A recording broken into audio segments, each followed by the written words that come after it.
Friends, welcome back to our channel Krishna's world. ఈరోజు recipe ఏంటంటే super tasty spicy గోంగూర paneer curry అనేది ఎలా ప్రిపేర్ చేసుకోవాలో చూద్దాము. ఫస్ట్ ఒక కట్ట గోంగూరని తీసుకొని కడిగి పక్కన పెట్టుకోవాలండి. ఆ తర్వాత ఒక ప్యాన్ తీసుకొని 2 స్పూన్ల పచ్చి వెన్నపూసని తీసుకొని అది మెల్ట్ అయిన దాకా ఉండేసి, ఆ తర్వాత ఒక 5-6 వెల్లుల్లి రెబ్బల్ని తీసుకొని చిన్న ముక్కలుగా కట్ చేసి దీంట్లోకి వేసుకోవాలండి. ఆ తర్వాత నేను ఒక చిన్న అల్లం ముక్కని తీసుకొని ఇదే విధంగా చిన్న ముక్కలుగా కట్ చేసి ఫ్రై చేసుకోవాలి. ఇదిగోండి అల్లం ముక్కల్ని దీంట్లో యాడ్ చేసుకొని ఫ్రై చేసుకోవాలి. ఆయిల్ అనేది అవాయిడ్ చేయండి అండి. ఇది పచ్చివెన్నపూస టేస్ట్ వస్తుంది, అలాగే హెల్త్కి కూడా చాలా మంచిదండి.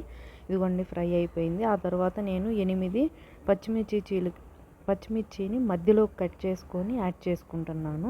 కట్ చేయకపోతే మనకి పచ్చిమిర్చి వేగేటప్పుడు పగిలిద్దండి.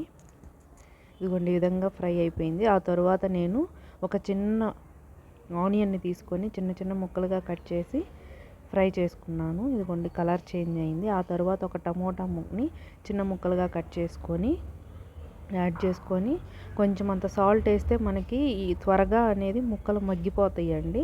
ఇదిగోండి మగ్గింది. ఇప్పుడు నేను వాష్ చేసి పెట్టుకున్న గోంగూరని దీంట్లోకి యాడ్ చేసుకుంటున్నాను. మొత్తం యాడ్ చేసుకొని మూత పెట్టేసుకున్నామంటే మనకి గోంగూర అనేది చాలా త్వరగా ఉడికిపోయిద్దండి. మూత పెట్టకపోతే కొంచెం లేట్ అయ్యిద్ది, అలాగే మంచిగా కూడా ఉడకదండి. ఇదిగోండి బాగా ఉడికిపోయింది. ఇప్పుడు ఈ వాటర్ ఉన్నాయి కదండి, ఈ వాటర్ అంతా ఇనికిపోయిందాక అంటే అంతా అయిపోయిందాక ఇదిగోండి డ్రై అయిపోయిందాక మనం గోంగూరని ఫ్రై చేసుకోవాలి.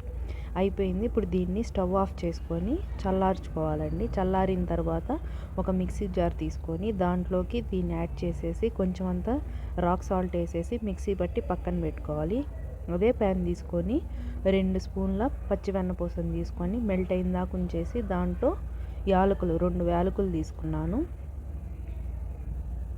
ఇదండి ఈ విధంగా. అలాగే 2 తెల్లగడ్డ అండి, దాన్ని చిన్న ముక్కలుగా కట్ చేసి యాడ్ చేసుకున్నాను. అదేవిధంగా ఒక పెద్ద ఉల్లిపాయని ఆనియన్ని తీసుకొని చిన్న ముక్కలుగా కట్ చేసుకొని బాగా ఇది బ్రౌన్ కలర్ వచ్చిందాక ఫ్రై చేసుకోవాలండి. ఇదిగోండి ఈ విధంగా వచ్చిందా ఫ్రై చేసుకొని దీంట్లో కొంచెం అంత పసుపు యాడ్ చేసి బాగా మిక్స్ చేసుకోవాలి. ఆ తర్వాత మనం ఉడికిచ్చి మిక్సీ పట్టుకున్న గోంగూరని దీంట్లోకి యాడ్ చేసుకొని బాగా కలుపుకోవాలండి.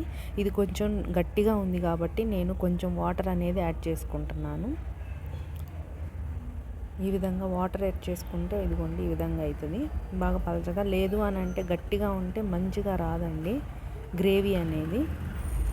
చూడండి ఈ విధంగా బాగా కలుపుకుంటూ మిక్స్ చేసుకోవాలి. మూత పెట్టుకుంటే బాగా ఉడికిపోయిద్ది. ఇదిగోండి ఉడికి ఆయిల్ పైకి వస్తుంది. దీంట్లోకి నేను 1.5 స్పూను కారప్పొడి అండి. ఒకవేళ మీరు స్పైసీ ఎక్కువ తింటారు అని అంటే 3 స్పూన్స్ దాకైనా వేసుకోవచ్చండి. పులుపు ఉంది కాబట్టి గోంగూర మనకి కారం ఎక్కువ తీసుకుంటాం. అలాగే 1 స్పూన్ ధనియాల పౌడరు, ఒక 1/2 స్పూను జీలకర్ర పౌడర్ అండి. దీన్ని బాగా కలుపుకోవాలి. కలిపేసి మూత పెట్టేసుకొని కుక్ అవుతూ ఉంటుంది. ఈలోపు మనము పన్నీర్ని చిన్న క్యూబ్స్గా కట్ చేసుకొని ఇదండి చూడండి కుక్ అయ్యింది. ఇది కొంచెం గట్టిగా అయ్యింది. దీంట్లోకి ఇంకొంచెం వాటర్ సరిపోలేదని ఇంకొంచెం వాటర్ యాడ్ చేసుకొని పలచగా చేసుకొని చూడండి గట్టిగా ఉంది కదండి, మనకి ఆరిపోయేసరికి ఇంకా గట్టి అయ్యిద్ది. అందుకని ఇంకొంచెం వాటర్ యాడ్ చేసుకుంటున్నాను. ఆ తర్వాత నేను ఇప్పుడు పన్నీర్ అనేది యాడ్ చేసుకుంటాను. యాడ్ చేసుకుని బాగా మిక్స్ అయ్యేలాగండి. ఆ ముక్కలకి ఈ పులుపు అనేది బాగా పట్టిద్ది. ఉప్పు పులుపుగా చాలా బాగుంటుందండి పన్నీర్ అనేది. ఇదిగోండి ఈ విధంగా మిక్స్ చేసుకోవాలి. ఆ తర్వాత కొంచెం అంత కొత్తిమీరని యాడ్ చేసుకున్నాను. ఇది వచ్చి ఫ్రెష్ క్రీమ్ అండి. ఈ ఫ్రెష్ క్రీమ్ వేయడం వల్ల మనకి కర్రీ అనేది చాలా టేస్ట్ వస్తుందండి. దీన్ని ఇప్పుడు బాగా మిక్స్ చేసుకోవాలి. ఏ గ్రేవీ కర్రీకైనా మనం ఫ్రెష్ క్రీమ్ వాడడం వల్ల చాలా బాగుంటుంది.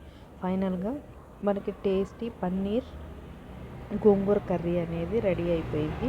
ఇది వచ్చి మనకి వెజిటేబుల్ రైస్కి కానీ, బగారా రైస్కి కానీ, పులావ్కి కానీ, నేను గోంగూర పులావ్ చేస్తే బాగుంటుందండి.